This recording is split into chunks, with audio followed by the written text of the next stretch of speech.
Jika belajar dibuat sebagai aktivitas yang menyenangkan, apakah kau masih tidak minat untuk belajar? Halo semuanya, nama saya Michael. Selamat datang di channel saya, Sikutu Buku. Kali ini saya akan bahas bagaimana caranya membuat belajar menjadi menyenangkan. Ini merupakan rangkuman dari video TED Talk Louis von Ahn yang berjudul How to Make Learning as Addictive as Social Media dan diolah dari berbagai sumber. Apakah kamu masih rutin belajar? Kapan terakhir kali kamu membaca buku? Atau kapan terakhir kali kamu belajar keahlian baru? Ketika dewasa, dorongan untuk belajar mungkin semakin kecil. Kita merasa sudah terlalu tua, sibuk bekerja, dan sebagainya. Padahal belajar itu sebenarnya merupakan aktivitas seumur hidup. Nah, bagaimana bila aktivitas belajar justru menyenangkan?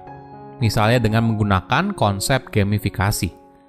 Belajar tidak lagi hanya sekedar belajar, tapi ada unsur kompetisi, penghargaan, dan tantangan yang pada akhirnya bisa merangsang motivasi seorang untuk belajar.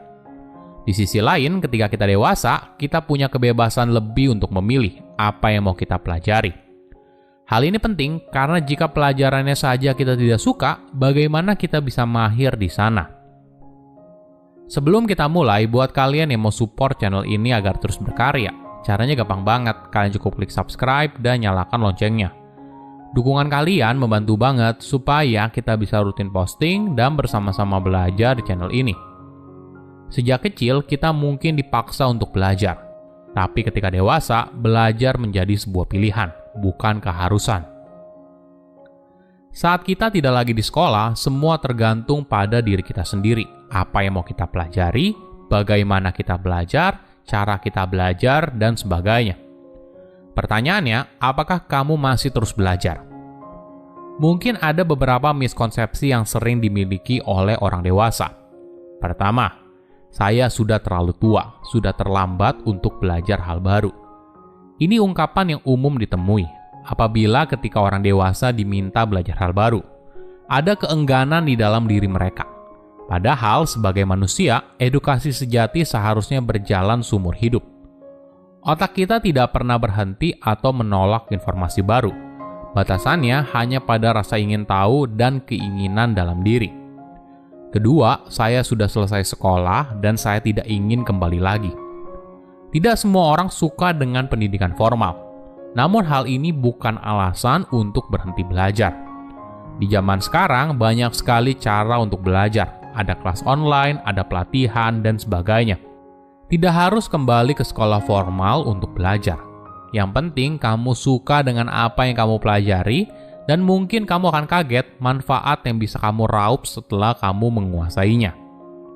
Ketiga, saya sudah capek bekerja, belajar ibaratnya seperti kerja tambahan. Mungkin kamu perlu belajar untuk mengubah persepsimu soal belajar. Kamu perlu belajar untuk melihat belajar sebagai investasi tentang masa depan.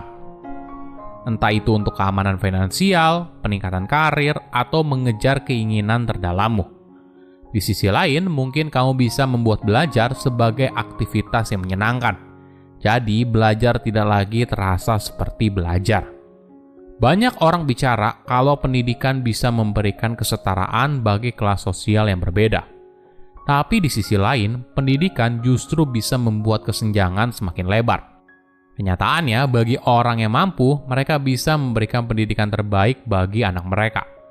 Tapi di sisi lain, bagi masyarakat tidak mampu, mereka sangat sulit untuk memberikan pendidikan dasar bagi anak mereka. Dan ini nyata terjadi di negara miskin. Masalah pendidikan bukan cuma soal biaya.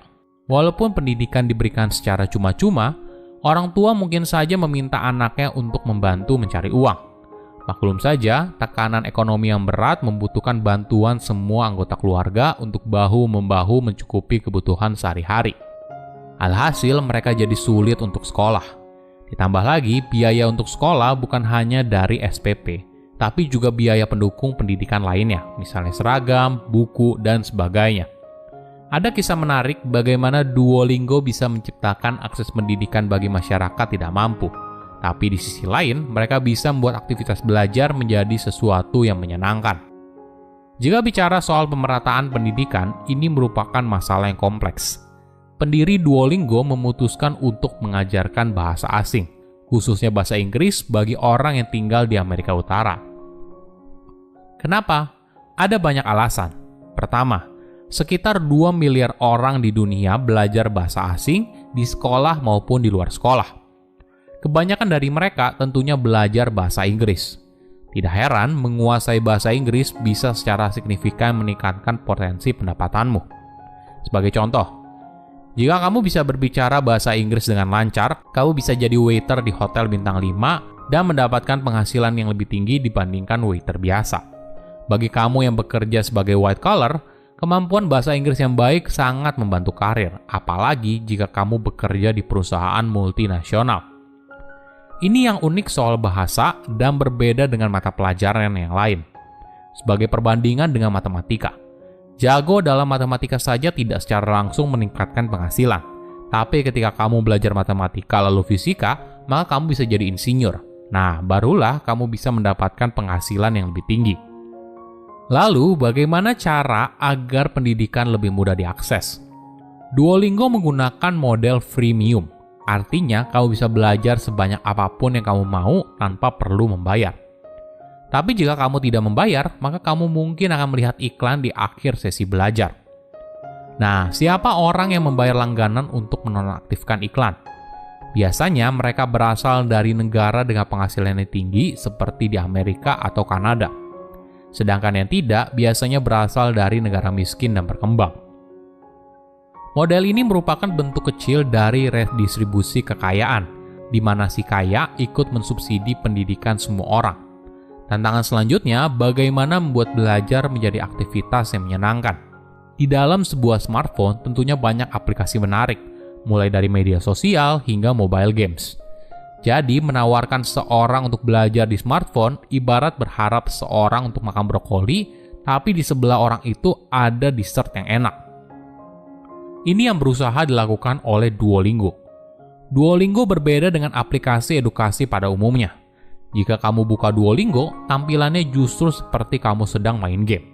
Ada poin yang harus kamu kumpulkan dan banyak mini games yang bisa kamu ikuti. Gamifikasi ini yang membuat belajar tidak seperti sedang belajar. Saya jadi ingat zaman dulu ada game namanya Typer Shark, di mana kamu harus mengetik secepat mungkin kata yang ada di badan hiu untuk menang. Di Duolingo, gamifikasi menjadi bagian yang tidak terpisahkan. Sebagai contoh adalah fitur streak. Sederhananya, ini adalah fitur yang mengukur berapa hari seorang pengguna aktif menggunakan Duolingo. Fitur ini ternyata cukup efektif, karena ketika pengguna melihat angka ini dan terus bertambah, mereka akan kembali menggunakan Duolingo tiap hari agar angkanya tidak kereset ke angka 0.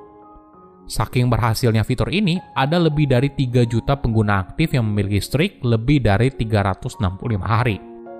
Silahkan komen di kolom komentar pelajaran apa yang kalian dapat ketika tahu informasi ini. Selain itu, komen juga mau tahu informasi apa lagi yang saya review di video berikutnya. Saya undur diri, jangan lupa subscribe channel YouTube Sikutu Buku. Bye-bye.